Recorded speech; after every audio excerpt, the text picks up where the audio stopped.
Good morning. My name's David, and this is my channel. I needed to explain what my goal is. The name for the channel is Far From Running, and that of course is a spin on a particular manufacturer's advertising campaign, I think from the mid-90s. So I thought that would be a good name for the channel. We'll see where that goes. Anyway, what I'm up to today, I'm going to replace the air suspension on an 03 Allroad. Of course, the air suspension's died. That's the only reason it's here. So let's see if I can show you that.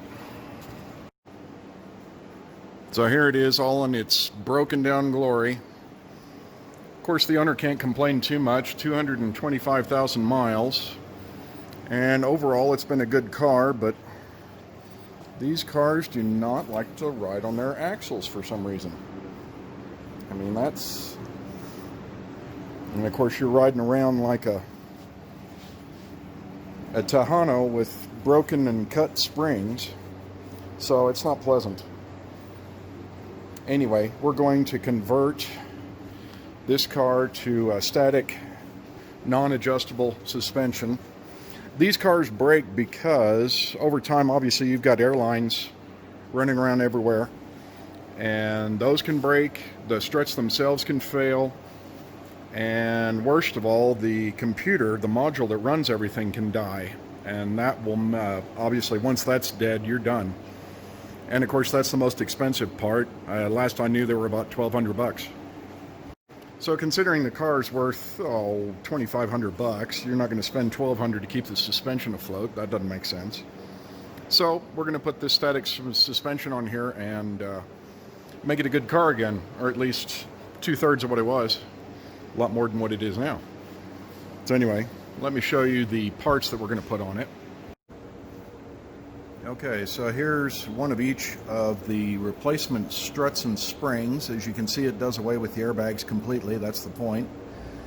And take note of the aluminum spacer and base on the one on the right. That's for the front. For those that know Allroads, you're going to know that there is a lot more height on the suspension movement of the car on the Allroads. That's there so that you can put air springs on, but when you go static, you need spacers to take up that extra space.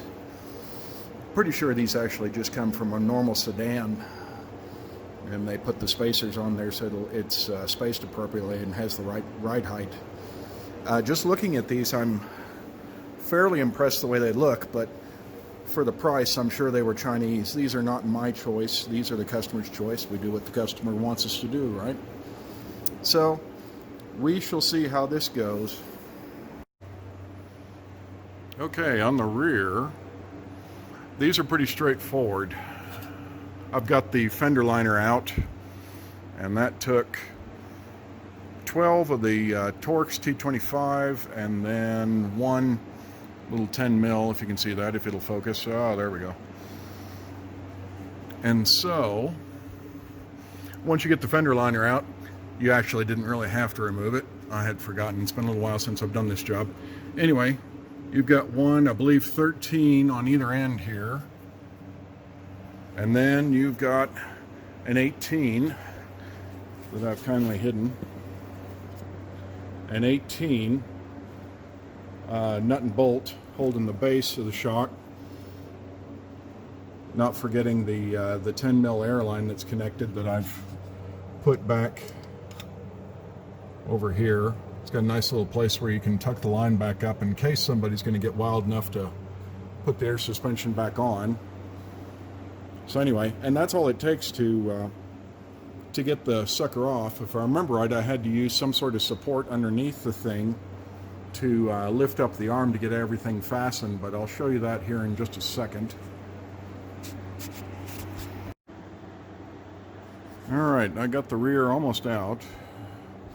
Have to loosen up the upper control arm so that you can get the thing to pivot down enough to get the strut out. And of course, I've just barely got it hanging on right now, so Hopefully I can get it out here in a second and show you what it looks like side by side to the new one.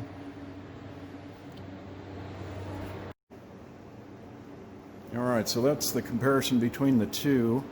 Almost the same height. In fact, the new one is just a tiny bit longer. We'll see how that goes. That probably helps. Anyway, this little tit right there on the top was what was stopping me from getting it out. So, I chose to do the rears because I knew they're going to be more difficult. So, again, we'll see how this goes. I should offer the control arm, the upper control arm bolts here were 18 mil. They're a little bit of a Schweinhund. I had to pull out the conduit for the wiring to get at it a little bit more easily. And of course I had to disconnect the sway bar link, you can see right there, just to get motion to pull it down enough. Alright, so I gave up. Had to disturb the alignment on this thing, and if I remembered, I didn't do that on the previous car, so that makes sense why I'm having so much trouble. Anyway, I'm trying to show you the marking I made there for the one lower control arm adjustment, just so I know where I'm going back to. Yeah, more of a bear than I remembered, but we will get this done. Alright, after much gnashing of teeth, I got the rear together finally. So starting up on the front, first thing is you get a pinch bolt here that goes through and holds both of these upper control arms in place. Take that bolt out. Shouldn't have to take the tie rod out, you should be good there. You will obviously have to take the strut loose. Get the light out of your way, that'd probably be helpful. Take the strut loose, get that off. And then in the cowl, there will be 3 bolts up here underneath that cover that you can't see through. There will be 3 bolts to take loose, and this end should be easier. That's part of the reason why I did the rear first. Let's see where we go now. See how bad my memory is. So far, it kind of sucks.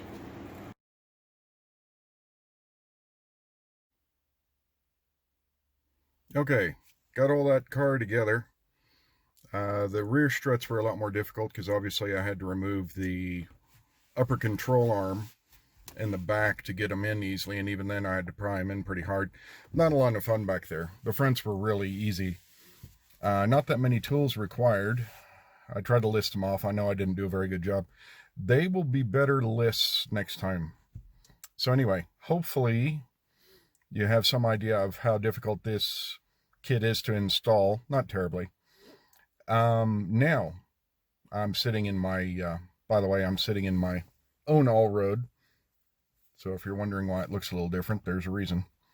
Anyway, driving that thing was not a lot of fun. Driving that thing, it's a little bouncy. If you've got a series of whoops, what I call whoops, quick bumps that go down on the road, you're gonna know that it's not a factory suspension. It does make your car drivable again, though. For the price, you really can't beat it. Looks like they're about $550 on eBay for front and rear. And you could do this incrementally. Obviously, these cars, when they fail, the front is really low. You could get away with just doing the front, up front, spend $280, I think I saw on eBay. Do the front and then do the back at another time. And again, you've got a running, driving car. It doesn't drive the best, but for the money, what are you going to do? Push come to shove, I'd actually suggest buying a used setup from an A6.